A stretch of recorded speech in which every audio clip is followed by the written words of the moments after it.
Bien, bonjour Benoît, merci d'avoir accepté cette interview suite au focus group qui a été organisé par le SNVCO en septembre concernant les nouvelles relations à envisager entre vétérinaires, éleveurs et État pour maintenir et le maillage vétérinaire et assurer la sécurité sanitaire et alimentaire.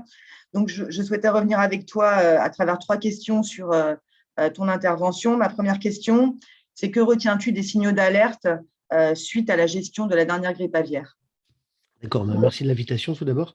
Alors, comme signaux d'alerte, ce qu'on va surtout en retenir en canard, c'est les signes nerveux plus, puis la variabilité de la mortalité, ainsi que l'absence de lésions, ainsi que la seconde crise influenza aviaire dans le sud-ouest, nous l'avez évoqué. On a un duo je fais tomber mon micro, entre préoccupation de l'éleveur et signes nerveux. Et pour moi, ce duo en palmipède ce sera mon avertisseur, quoi. On gardera quand même également en tête sur la partie des animaux, sur les autres espèces, le fait que ce soit très atypique et l'importance de la mortalité. Alors, suite à la gestion en temps de crise, quel est ton regard en revanche sur l'activité vétérinaire en temps de paix? Euh, Moi, je dirais, en temps de paix, on a une activité vétérinaire qui se déroule déjà à flux tendu. Euh, on a, hum, on a une présence nécessaire sur le terrain et c'est notre cœur d'activité. Et ça nous mobilise beaucoup, ça requiert une disponibilité très importante auprès de l'éleveur, que ce soit au niveau du téléphone, la présence en élevage, la disponibilité sur la table de consultation pour les diagnostics, etc. Mais pas que. Il y a la relation avec l'éleveur, mais il y a la relation avec les organisations de production et les autres parties prenantes de l'élevage que vont être les services vétérinaires, les organisations de production animale, la présence nécessaire aux assemblées générales et évidemment, euh, il y a une activité de gestion du cabinet, ce qui peut être très important dans certaines missions. On a au quotidien également des sollicitations assez importantes auxquelles on doit répondre sur la gestion de contrôle avant exportation et autres missions liées finalement à notre maillage sanitaire et notre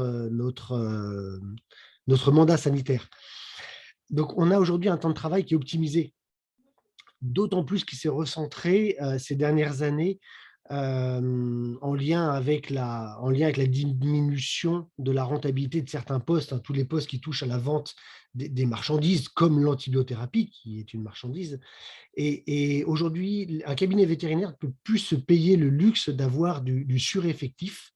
Et donc, notre activité en temps de paix est parfois difficile à concilier avec une gestion de crise. L'agilité des cabinets, l'agilité des intervenants dans les cabinets vétérinaires fait que on arrive à peu près à le faire, mais c'est au détriment d'autres missions du quotidien.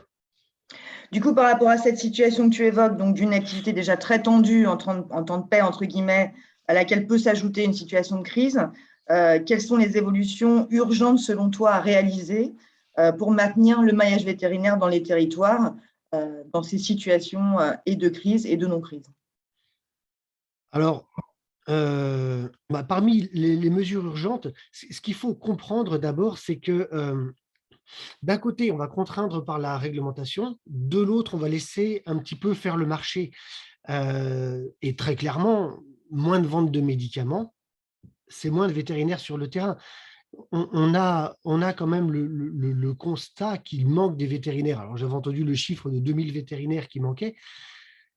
C'est un chiffre. Ce qu'il faut voir, c'est que aujourd'hui, pour les filières animales, on a les diplômes vétérinaires, les vocations qui sont absorbées par le marché des animaux de compagnie.